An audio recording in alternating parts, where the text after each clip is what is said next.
Hey, everybody. Welcome back to our next in our webinar series. My name is David Bennett. I'm the CEO and co-founder of AI and. We're a frontier AI team here based in Japan, doing all the way from the data center to inference serving to models.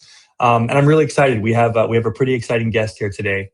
And just to kind of start things off, as we look at our business and as we look at the needs for AI around the world, I think we've clearly moved past the need for a single hardware vendor. One of our big approaches at AI and is really about this heterogeneous architecture and how we best bring that into our system and provide that to our customers. So with that, I'm actually really excited to invite our guest here today to come talk to us about that and everything AI. So Marshall, maybe you can introduce yourself and tell us a little bit about where you work. Yeah, hey David, thanks so much for having me on. It's truly a pleasure and an honor. I'm Marshall Choy. I'm the Chief Business Officer for Rebellions. We're a South Korea-based AI company building everything from semiconductors to software stacks, and then selling them as complete systems, rack scale systems, and pod scale systems. And we're leading off with our global expansion now outside of our initial domestic market and having a heck of a lot of fun doing it. Oh, that's awesome. Well, welcome, and you're one of the teams here we work closely with here in Asia. But I've been looking at sort of the news you guys have been making around the world, and it's pretty exciting to see your benchmarks come up, your new product announcements, and I think especially since you joined the team, I've seen a lot more public-facing stuff coming from Rebellions, and given the exciting stuff you're doing, that's really great to see.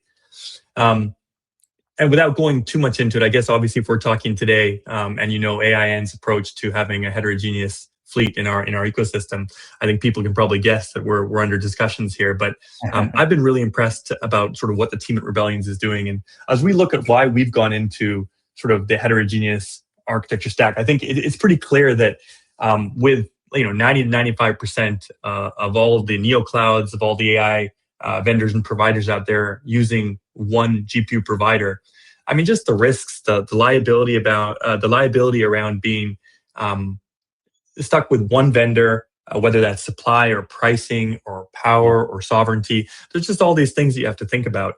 I'm just really curious, when you talk to enterprise customers who are sort of typically only aware or stuck on that one single GPU stack, what kind of conversations do they have? Is this something they see as an advantage or disadvantage or something they're concerned about? Would love to hear your take. Yeah, I mean it's a great question, David, and there's a growing predominant opinion that we're hearing out there in the market, which is people want more flexibility and more choice, right? And those are two very powerful things for end users, and so the ability to build heterogeneous environments that go beyond the current monoculture delivers on that. And I think the more heterogeneity you have out there, the more combinations of that said flexibility and choice are then available. And that manifests in many different ways, right? Different types of architectures to effectively build different horses for different courses. There's also the commercial aspects of that where you can, break that imbalance of the power dynamic with a large, all powerful, vendor that can really, dictate the pricing and availability and other aspects of the engagement. And so, I think it's interesting times where we're seeing definitely a shift towards, very different business models, business practices, and architectural definitions. Yeah, I couldn't agree with you more. One of the things we look very closely here at AIN is around sovereign compute. And I think, our belief is that you can't be part sovereign, which means if you're going to do it, you have to do it all. And that's why we've taken the approach of, building the data center, buying the hardware, how the topology inside the data center to the software stack that runs your AI models, all the way to the models. And even, we're starting to work on post-training models ourselves and then pre-training models. And we think that sovereign piece is important. And I think that, part of that is if you're behooved to a single vendor, you really can't say that you're sovereign because once again, you've got a control point that's outside of your own control. So we really believe in that sort of area around heterogeneity. And if I look at heterogeneous compute, especially like if I look at our version, the way we look at it's very simple, right? We say the right hardware for the right workload. And then we say the right token to the right person. And what we mean by that is there are some hardware architectures that are better at doing certain things. So we spend a lot of our own engineering time at AIN to make sure that we're routing the right request to the right hardware, and that we're not wasting excess power or excess compute on something that could be done on a better performing hardware. And conversely, like even the token routing, we're seeing a lot of interesting things being done by Open Router, and I think Sakan AI here in Japan did something recently. But you're starting to see dynamic routing of, if someone asks a simple question about the weather, are you going to send that to your highest performing model on your most power consuming hardware? Or are you going to send that lighter question to a lighter model and save your big hardware and your big reasoning for these bigger requests? And I think that kind of orchestration is really where we are able to show some value. But I'm very curious about heterogeneity and what that means for you guys, especially around these purpose-built accelerators for NPUs and AI. Yeah, absolutely. And I think, you nailed it there, right? Which is, the notion of different horses for different courses, right? Different architectures for different workloads, different cost points, and different SLA expectations, right? And so, look, we're a full stack systems provider. And so, our view is, again, how do we provide that flexibility and choice from an architecture perspective? And how do we do that both as a one-stop shop and as well as part of a broader ecosystem, right? And so, there's a lot of talk right now around things like disaggregated compute for inferencing workloads, right? And there's a few ways you can do that, right? I mean, as we know, from a simplistic perspective, right? The pre-fill side of the problem is one that really requires a lot of memory bandwidth, right? And the pre-fill or the decode side is all about low latency. And then you also have things like the attention mechanism, which require both. And so how do you then split the workload to get that more granular level of specialization? One of the architectures that's emerging is using CPUs or GPUs on the prefill side, and on the decode side, SRAM only chips, right? Well, what do you do then when you want to have long sequence lengths? Those architectures don't lend to that, and your costs just go through the roof. I mean, you're not stacking up multiple systems, you're scaling out racks and racks of systems. And so from our standpoint at Rebellions, we're building systems based on our chip. I'll show you real quick our silicon there. It's There you go. a quad chiplet design that's got a ton of SRAM and HBM attached to it, which in and of itself lends to a single system architecture for doing both prefill and decode, as well as the attention mechanism. But again, back to flexibility and choice, for those workloads that require much more specialization and granularity, we can then disaggregate and pair with our favorite CPU and GPU vendors as well. And then I think, back to the ecosystem story, we love what you guys are doing to AI and with your orchestration and hosting and bringing a fully packaged story from an AI sovereignty perspective to the end users. And so, we're really, really excited about the opportunities to do great things for the end users in collaboration with partners like yourselves. I think that's what it's all about, right? And that's why, I opened up by saying it's, we talked about the right hardware for the right workload. We're pretty proud about, in terms of being an inference provider, I think we're one of the few in the world that has taken heterogeneity to where we have, meaning that we've got NVIDIA, we've got AMD, we've got Tenstorrent, we've got others in the works. And we're pretty excited about what that's going to allow our users to do. And it also gives us our advantage, right? That's where we can provide we call them safe tokens, right? Secure, affordable, fast, efficient. We can do that because of the way we're orchestrating these different hardware vendors together. And then, obviously we're based in Japan, where I don't know if you know the history of AI, but we look around the world and we see China, the US, even France, they've got these frontier AI labs, and really Japan didn't really have one. And when we talk about sovereign AI and the need for a frontier AI, we think it's very clear that every country, big countries are going to need to really own their own compute stack. Yeah. And I'd love to hear a little bit about sort of how Rebellions looks at the Japan market. From AIN's perspective, we just see a tremendous market that has a ton of talent, a ton of ambition, a history of sort of technological innovation. And then, as usual, just just Japan tends to be a little bit late in technology adoption, which I think in the past has been okay, because maybe they're a year or two behind, not in talent, not in capability, but maybe just in adoption, commercialization.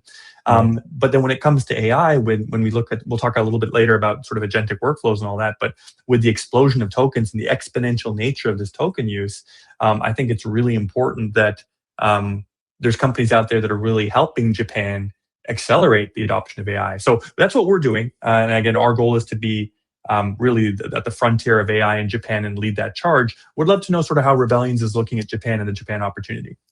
Yeah, absolutely. And it's no coincidence that we're having these discussions about Japan because like you, we've seen the tremendous opportunity in the space there, right? If you look at it from an adoption perspective, as you talked about, Japan has large government sector, large financial services sector, large manufacturing sector.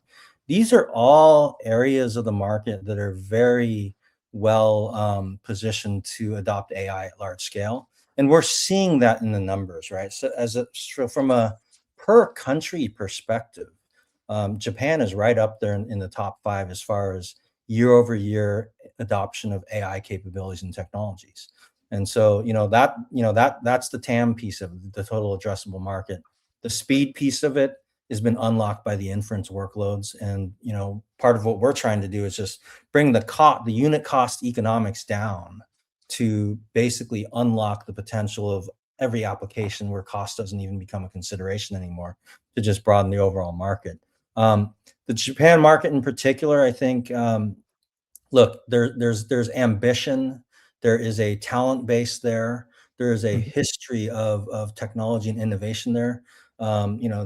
Dating back many years ago on the semiconductor side to now the software side and AI models. There's so many local language models coming out that are now becoming industry specific out of the Japanese market that really lend to this whole notion of AI sovereignty, right? And you know, just to go a little bit deeper on that, I think there's really three components that kind of define AI sovereignty, in broad strokes. Number one is owning and controlling the infrastructure, right? And Mhm. that's where AI and is really well positioned to bring that in as a local and native provider. Obviously, we've been talking for decades about data sovereignty, and now we're thinking about how does that relate to AI sovereignty, and it's all about the models and that the models are trained on, fine tuned on, and so on and so forth. So you've got to own you've got to own the data and have the security around that. Obviously correlates directly to the models as well. And then the third piece, which I think Japan is in a very good position relative to other countries, is again, they have the local skill and expertise already in house. And so, there's not a notion of knowledge transfer and skill enablement that has to happen. It's already there, which puts them a step ahead and very well positioned for that future of AI sovereignty. So, super excited about the opportunity together in the Japan market. Yeah, no, I couldn't agree more. I think it's a market that's ripe for innovation and opportunity. And like I said, I think one of the things we notice here is that we saw the Claude Code moment in November, where really how programmers program has completely changed. And I think it's just a matter of time before other industries, knowledge workers, can also experience that same kind of churn in a good way, right? And then I think after that, we saw sort of the rise of, we've been talking about agents for years, but we saw OpenClaw and Hermes and Pi and these agentic workflows come in. And people really had their wow moment because they could start to talk to their AI or talk to their computer through their chat application of choice. And I think Japan didn't really have that experience yet. And I think one of the things we want to do is provide that here. But going to that discussion around tokens and agents and inference, I often get asked at AI and, we're talking about sovereign AI. But why are we starting with an inference service? And I think the tokens, the agents, the inference economics is precisely why. As a provider, with data centers and accelerators and GPUs, if we were just to do the typical, bare metal as a service or providing GPU per hour, it's not easy to set up this hardware in a way that you can get fast, efficient, safe, secure data resident tokens in Japan. It's a lot of work. And then I think what surprised us is as you move into this sort of agentic workflow, the amount of tokens used is exponentially increasing. Jensen got on stage and talked about, paying engineers in half their salary in tokens. Yeah. And no kidding, right? The amount of tokens, the tokens exploding. And I think having an inference service that is providing these tokens and just the amount of tokens that are going to be needed to do real work, be it programming for now, moving into knowledge work, moving into whatever, I think it's clear that that's an opportunity that immediately needs to be addressed. Just curious about, as we look at sort of the traditional GPU-only stacks, then you bring in purpose-built silicon for this kind of exponential token increase. What role do you play there, and where do you see sort of an opportunity for Rebellions to help in that transition? Yeah, look, I mean, there's, not all tokens are created equally.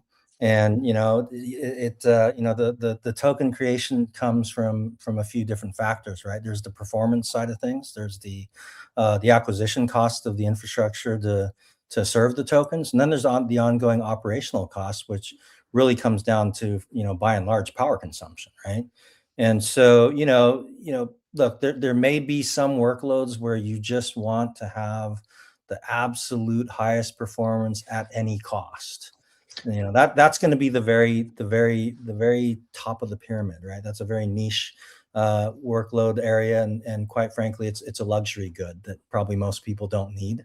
But the broader part of the market, is going to be very focused on performance per dollar per watt, right? Which is our insane focus, which is, we want to be faster, but just, at some point, we're all going to continue to leapfrog each other on the vendor side. And at some point, I've seen this, many times in my career, and I know you have too, David, which is, at some point, good enough is good enough. And then the tactical question is, okay, well, what does it cost to actually bring the infrastructure in to do it? And, look, that's subjective as well. You've got discounting and volume discounts and all that. But the biggest expense is the ongoing operational expense. And it comes down to two things, really. The first thing that I mentioned was the power consumption, right? We're looking at 4 kilowatt per system power consumption that can retrofit into any existing data center, front to rear air cooled. The other way you address the operating expense is the people in the system administration group, the cloud ops group, the ML groups. They're using the infrastructure. Open source is our way of achieving that ease of use and speed of use, enabling people to use our systems without any training if they've already been using the open source projects elsewhere, and not forcing them to acquire non-transferable skill sets as a result of that as well. And so it's super interesting to see how fast this market is evolving. I think we're already kind of moving out of that flash in the pan of the token maxing era. There's a saying in management, that as soon as the metric is known, the people will start to game it. And so, people started writing really long recursive prompts to chew up tokens with no end result. And so, it's becoming an economic question now. And to your point, this explosion of application usage of AI inferencing is only going to drive the token volumes up. And so it's really about how do we now make this more economical and fit within the constructs of the application and the expected outcomes. Economics for sure, but I really like what you said about Rebellion's maniacal focus on power consumption, all that, and fitting into retroactively fitting into sort of the standard data center and what you can do in terms of reducing the power consumption there. Because I think as you see this explosion of tokens, this explosion of knowledge that's needed, as a data center provider, we have our own data centers. We also want to make sure that we're not having a negative impact on the environment. So I think your strategy of that low power compute really fits into what we're looking at as well. And I think what's important as we start to expand data centers around the country. So that's super exciting to hear. Now, Marshall, as we look ahead to kind of what's next, I think number one, I think your commitment to open source is absolutely the right way. We saw what happened with Fable, Anthropic's Fable in the US, right? We talked about this sovereign compute. For me, it's making sure that AI has heterogeneous hardware, not only to provide the best and most efficient tokens for our users, but to have optionality in case something happens, supply chain issues, whatever. It's also the open source models gives us the flexibility that no one can shut us down. No one can shut down what Japan needs to really power their own AI economy. So as we look forward, I think this commitment to heterogeneity, I think this commitment to open source models, I think is the right move. I think where we're making our bets right now on inference as a solution as our first sort of product that we're introducing to the markets the right way. But what about rebellions? Maybe in the last minute here, anything exciting you guys are cooking up on your roadmap, or anything we could look forward to? Yeah, look, I mean, you're going to continue to see us push, efficiency on the power consumption side, performance, a breadth and depth of model coverage, and just deploying and operating things at massive scale. Right? I mean, that's where this is, and I think it is a large scale game that we're playing here. It's not about single systems, so we're focusing on our rack scale and our pod scale products, and the thing that stitches this all together is the software ecosystem and our broader partner ecosystem. And so you've probably seen over the last year several announcements that we've made around different open source software collaborations, different hardware partner collaborations, and different other parts of the ecosystem. You'll continue to see more of that to come, because we are nothing without our partners and our collaborators within the ecosystem. And that's how you build strength, that's how you build capability, and flexibility to serve the needs of the end users in such a rapidly changing market as we're in today. And so it's super exciting to have great partners like and others to take this journey forward together to get to where we know this is all going, which is going to be just massive scale inference, attacking both the performance and the reasoning problems, but doing it in an efficient and an economical way. Yeah, no, Marshall, I couldn't agree with you more. And, we really appreciate you taking the time to come talk to us. And I think as we sort of look out in the future, I agree. I think the need for compute is going to continue to grow. I think the importance of sovereignty is becoming well known to everyone. And I think as I look at sort of what we're able to offer, we're pretty proud to say today that of course we've got the latest and greatest from NVIDIA. We're probably the largest inference provider of AMD in Japan, and we've got the largest selection of Tenstorrent in the world. I'd love to see how we can partner with Rebellions to give you guys a home as well, to help share your story, and it makes us stronger and makes you stronger as well. So really thank you for coming today to talk to the audience, and looking forward to what we're going to do together. Absolutely. Thank you so much, David. Really appreciate it. Hey, and for everyone watching, we are really happy to kind of bring guests from around the ecosystem to come talk, and we can learn about AI together and share a little bit about what we're doing. Last time I told you to come take a look at AIN.com. We were giving away free credits to go use inference tokens on our site. I was told that was not enough. $50 wasn't enough. So really happy today. If you enter Sakugen, SAKUGEN down below, we're giving away 10,000 yen worth of free credits. And you're welcome to come take a look. And hopefully, Marshall, sooner than later, we'll have some rebellions for people to come play with and test out. All right, everyone. Thank you very much. Thanks, Marshall. Bye-bye. Thank you.